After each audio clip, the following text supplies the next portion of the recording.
अदानी समूह पर वित्तीय अनियमितता के आरोप लगाने वाली निवेश रिसर्च कंपनी हिंडनबर्ग ने अब एक नया खुलासा किया है। हिंडनबर्ग ने दावा किया है कि सेबी की चेयरपर्सन माधवीपुरी बुच और उनके पति धवल बुच की मॉरिशस की offshore company global dynamic opportunity fund में हिस्सेदारी है। हिंडनबर्ग ने दावा किया है कि इसी कंपनी में गौतम अडानी के भाई विनोद अडानी ने अरबों का निवेश किया है। आरोप है कि इस पैसे का इस्तेमाल ही शेयरों के दामों में तेजी लाने के लिए किया गया। फिलहाल इन आरोपों पर सेबी की तरफ से अभी कोई प्रतिक्रिया सामने नहीं आई है। हिंडनबर्ग का आरोप है कि अडानी मामले की जांच का जिम्मा सेबी चेयरपर्सन माधवीपुरी बुच पर ही था, जबकि उन्हीं की कंपनी में विनोद अडानी ने भारी भरकम निवेश किया था। तो आइए जानते हैं कि कौन है माधवीपुरी बुच और धवल बुच, जिनके नाम की चर्चा बनी हुई है। 2 मार्च 2022 को माधवीपुरी बुच ने सेबी की चेयरपर्सन पद की जिम्मेदारी संभाली थी।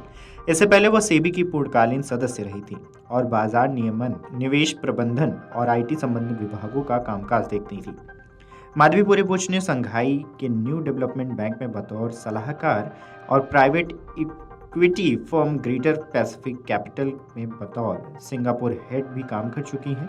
माधवीपुरी बुच आईसीआईसीआई सिक्योरिटीज की एमडी और सीईओ रहने के साथ ही आईसीआईसीआई बैंक के बोर्ड में एग्जीक्यूटिव डायरेक्टर का पद भी संभाल चुकी हैं।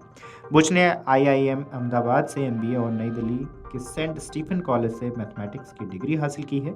धवल बुच सेबी की चेयरपर्सन माधवी बुच के पति हैं और फिलहाल ब्लैकस्टोन और अल्वारेज एंड मार्शल कंपनी में वरिष्ठ सलाहकार हैं। वह ग्लिंडन के बार्ड में गैर कार्यकारी निर्देशक का पद भी संभाल चुके हैं।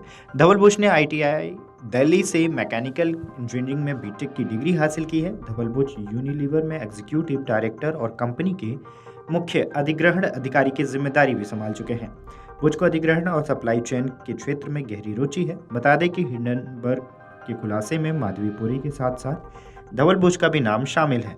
वो ब्लैकस्टोन और अल्वारेज एंड मार्शल कंपनी में सीनियर एडवाइजर के तौर पर नियुक्त हैं। इसके अलावा वो ग्लिंडनबर्ग के मेंबर भी हैं।